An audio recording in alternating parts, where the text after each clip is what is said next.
What we have here is a 51 Ford tail lens that I'm going to mount onto Bomber. Now all I got is the lens, so I got to make a housing for it. So you might wonder, well, how do you get started doing that? Well, I got to build a housing that'll come out around the edge of here flat. So the first thing I did, or I'm doing, is I'll take a piece of paper. You'll notice that this has a bit of a V here. Is that in the shot? Yeah, it has a V there. So what I do is I put a piece of paper on there and I hold it in the V so it's steady. And then I get a perimeter impression in the paper. Like so. Change hands. And again, you try to keep it flat and you get an impression in the paper. And then take your pen and you outline it like yay, but that's the outside, so you want to come on the inside, and there's a double line here. See, I don't know if you can see that, but you scribe it on the inside line. Then you cut it out with scissors, and I ended up with this, which fits. Can't remember which was the top and which was the bottom, and it fits kind of like that, right? So then what you do is you take your paper and you put it onto a sheet of steel. I taped it, and then I drew the line here, and then I cut it out, and what I ended up with is this here metal piece here. Okay, and so now, after very careful and deliberate and slow removal, it fits pretty good, like that. And I've even got the bend in it here. Now, what I need to do is I need to cut this so that this becomes an equally widthed ring all around here. So how do you mark your steel? That's the question.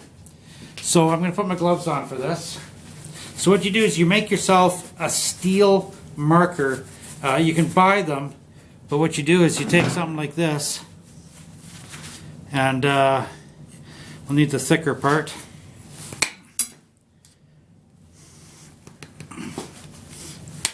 You gotta be careful you don't catch your finger. And then what you do is you come in here. This is your point where it's going to do the marking. And you come in here and you give it a little cut.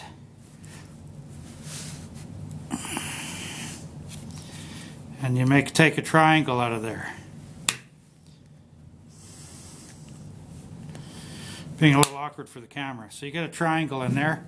You can see that. Now I've got one cut to the measurement already, to the proper measurement.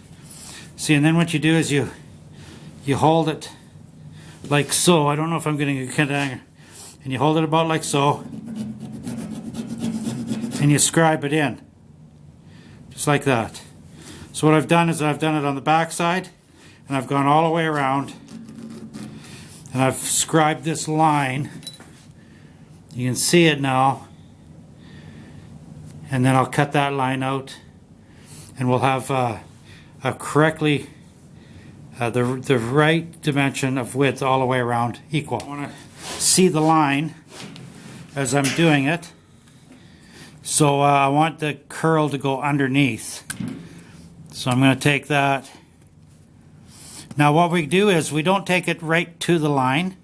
We leave a little bit showing past the line, because we're going to put it on either the sanding disc, or we're going to put it on, you never cut, because you're never going to get a straight cut, correct? So what you're going to do is you're going to get a crooked cut all the way around. So what you want to do is you want to stay away, and then you want to dress it later. And that way, because if you cut crooked and you cut across your line, well then it's, you know, you got to dress it so it's even narrower. So I'm leaving quite a bit here sometimes, but I'm coming away and I don't want to cross that line. And these snips are old, so they're, the green ones I've got a little newer, they work a little better maybe. So I don't have that line drawn all the way perfect there, so we're going to stay away. And we can dress it later, like I said, to the proper point. And you got to be careful. You don't want to bend this. I mean, I've already got it shaped. And when you use these metal masters, they're called, reds and greens, lefts and rights. See, it's going to put a curve to it, right? So it's going to change it, and then I'll have to alter it back afterwards, but oh well. That's, and my right wrist, I've been cutting like this for years, using my right hand always, so, you know, again, the years I don't have the strength that I used to have. My left hand has the strength, but it doesn't have the dexterity. So I'm going to have to practice with my left hand so I get dexterity,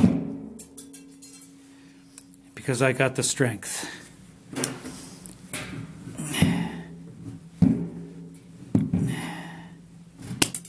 Okay, so you can see that's not too bad.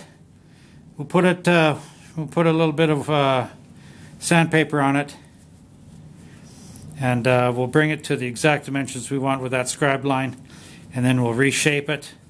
It's got to be a little flatter. It's got to have a kink there, and it'll be straight and straight. And we'll do that on the anvil. I don't know if you can see the anvil from here. Let's check it out. And where is it? There it is.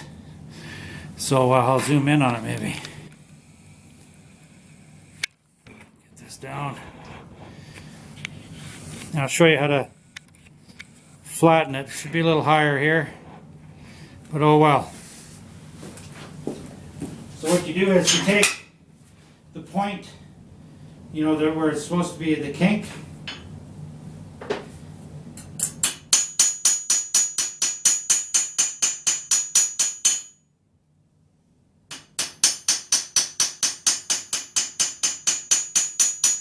you do light overlapping blows.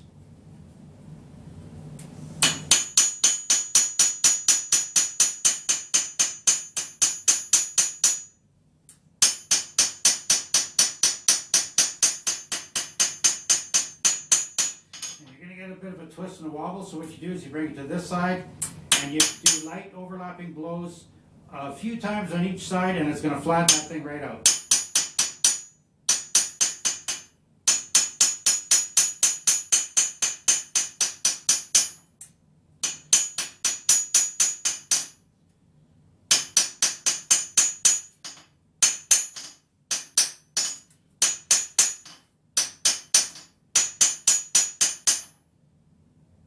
Too bad.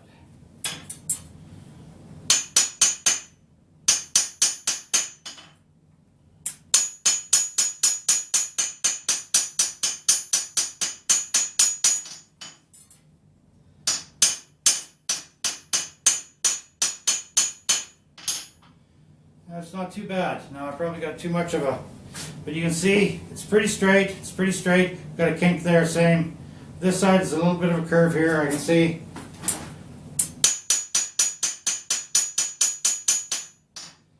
That's not too bad. I'll fix it up perfectly off camera. But that's pretty much it again. I don't know if I'm too close now that I zoomed in. Anyways, that's what we have. I'm going to trim that down to the proper width. Okay, so I've kind of done the top one a little bit. Now we're going to do the bottom one. Got to hit that line.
Okay, that's pretty close. We got a bit, it's a bit pointy here and a bit rounded there. I think I like the rounded part better than the pointy part. We're pretty good all the way around, but it's getting really hot, so I'm going to back off and I'll finish it up when it's cooled down a bit.